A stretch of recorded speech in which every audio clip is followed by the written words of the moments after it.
এই যে add product type, এখানে ক্লিক করে আপনি এখানে চাপলে কিন্তু অটোমেটিক এটা অ্যাড হয়ে যাবে।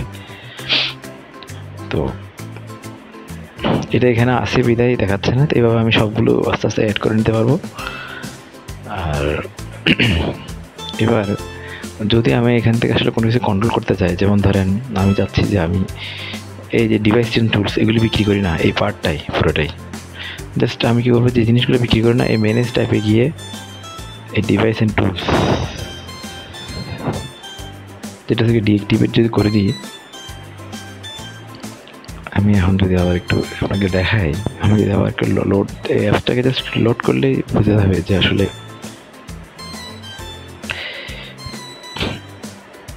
এই ডিভাইস অ্যান্ড টুলস আর নাই কিন্তু এখন। তো এভাবে যেটা দরকার না আমি এটা এভাবে ডিঅ্যাক্টিভেট করতে পারবো আর কি। আমি যদি পার্সোনাল কেয়ারে ডিঅ্যাক্টিভেট করে দিই,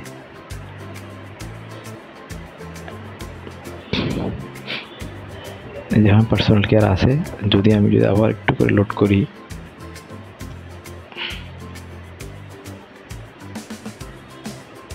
আর এই যে বেবি কেয়ার আছে, বিউটি অ্যান্ড হাইজিন আছে, পার্সোনাল কেয়ার আর নাই। এবার আমি যেটা যে প্রোডাক্ট টাইপটা আসলে আমি বিক্রি করবো না, আমি ডিরেক্টলি অফ করে দিতে পারি।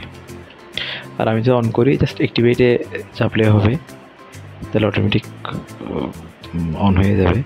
যেমন আমি যদি আবার একটু ব্যাক থেকে আসি, তাহলে আমি দেখতে পাবো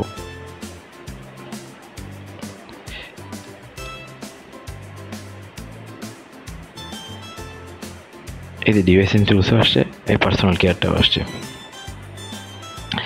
আর আমি যদি চাই যে আমি আসলে এটা বিক্রি করি, কিন্তু আমি আসলে এই জিনিসগুলো মুভিং অ্যান্ড লিভিং এইডস এগুলো বিক্রি করি না, বা এই যে সাপোর্টস ব্রেসেস এগুলো বিক্রি করি না আমি, অথবা সার্জিক্যাল ইনস্ট্রুমেন্টগুলো বিক্রি করি না। জাস্ট আমি কী করবো, আমি জাস্ট এখানে গিয়ে ব্যাকে এসে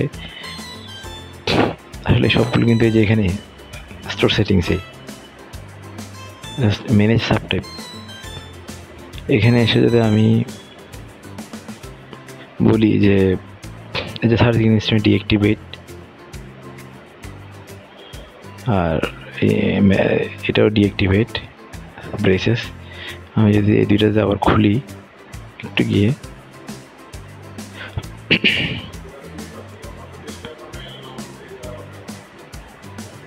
তাহলে এই দুইটাই ডিঅ্যাক্টিভেট হয়ে গেছে।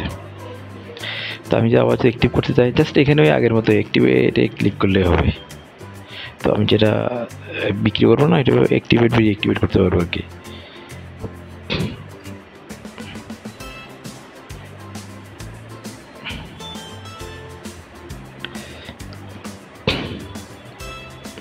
এই যে অ্যাক্টিভেট করতে পারলাম। এবার আসি এটার পরে উপর থেকে যাই ম্যানেজ টাইপ, তারপর হচ্ছে এই দুইটা থেকে, একটা হচ্ছে কনফিগ স্টোর, একটা হচ্ছে নোটিফিকেশন, আরটা হচ্ছে এই দুইটাতে প্রথমে যেটাতে হচ্ছে বিহেভিয়ার ডেমোটো। আচ্ছা, এটা এই দুইটা পার্ট এখন অফ করা। নিচেটা হচ্ছে শো প্রোডাক্ট প্রাইস, আর সব ক্লোজ কিনা। অনেক সময় দেখা যাচ্ছে আমি ঈদের কারণে বা কোনো কারণে যদি সব বন্ধ রাখি, আমি এখানে জাস্ট ইয়েস করলে হবে, সব ক্লোজ ইয়েস। তাহলে যে এই যে ডাউনলোড ক্লিক এদিকে ক্লোজ আসবে। হ্যাঁ, আর এটা শপিং করা যাবে না। আমি ইচ্ছা করলে যে যখন সব খুলবো তখন জাস্ট ইয়েসকে নো করে দিব, তাহলে আমার সব খুলবে। এই যে এখন সব ওপেন।